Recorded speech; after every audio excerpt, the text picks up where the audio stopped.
A gutty performance. Yeah, folks, that's what you're listening to right now. Unbelievable. The New York Giants, the New York Football Giants, went to London and defeated the Green Bay Packers 27-22. And if you're wondering, did I just wake up? The answer is yeah, I did, because this wasn't a game that I expected was going to go this way. I thought, all right, they're in London. The Packers are going to wipe the floor with the Giants and then come back to the States. And that did not happen. And my mom watched it.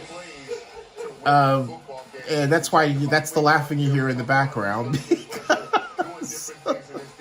Because I didn't see that coming. You tell me you saw that coming. I didn't see that coming at all. But new coach Brian Daboll sets a new attitude. The Giants came in 3-1 with the Packers, and there was every reason to believe, in retrospect, of course, that was going to be an evenly matched game. But let's face it, we're not familiar with this Giants team under Coach Daboll, whereas we are familiar with the Giants' failures of the recent past. So you would be forgiven if you, like me, found this game to be profoundly disinteresting if you didn't live in New York, right? Or Green Bay, right? Or just, hey, just had to see the game in London. And I'm a complete, staunch, total NFL fan. And not only that, I cover the league, right? But, I mean, come on. Did you see this coming? I mean, even the headline here. Look at the headline here on the NFL web. Giants stun Packers in London. All right? Giants stun Packers in London. Okay? The Giants came up big against Aaron Rodgers in his first international outing.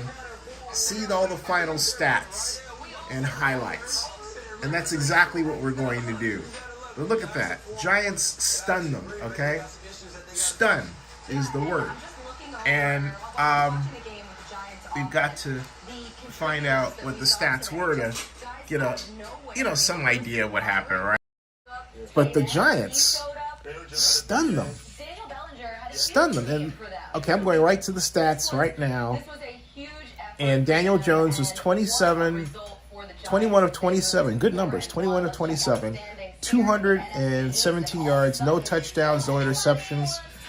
Rushing, Saquon Barkley had a respectable 13 carries for 70 yards. Hey, every time he touched the ball, he picked up 5 yards, 5.4 yards. Daniel Jones contributed with 10 rushes himself for 37 yards. The running quarterback now, 3.7-yard average. And then the old former 49er, Matt Breida, 4 for 14, 3.5-yard average. Gary Brightwell, 2-5.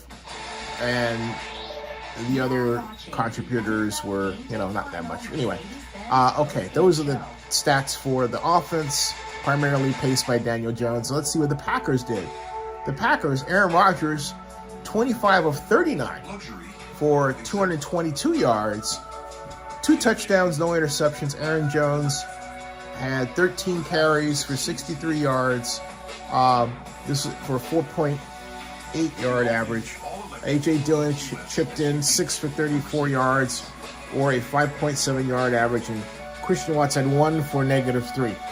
So if you take a look at the teams overall, they were, from a stats perspective, the Giants, the Green Bay outgained New York 301 yards to, New York outgained Green Bay 338 yards, 301 yards.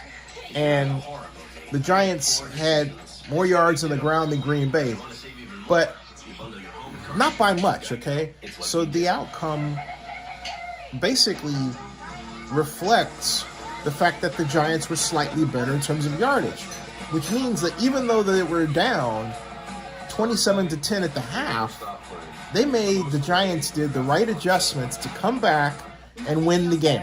And that's what happens. So you've got to give it, hey, hats off to Brian Daboll and his staff for going in and doing what I would not have bet was going to happen. This was not the bet game on my list at all. Giants 27, Packers 22. Where's Anthony Carrillo to make a comment, even though he's a Jets fan? Subscribe to Zenny62 and bookmark oaklandnewsnow.blog.com. Read it again, folks. Read this again. Giants 27, Packers 22. Packers tried a Hail Mary. They couldn't even get their Hail Mary off because Aaron Rodgers got sacked. We'll see you.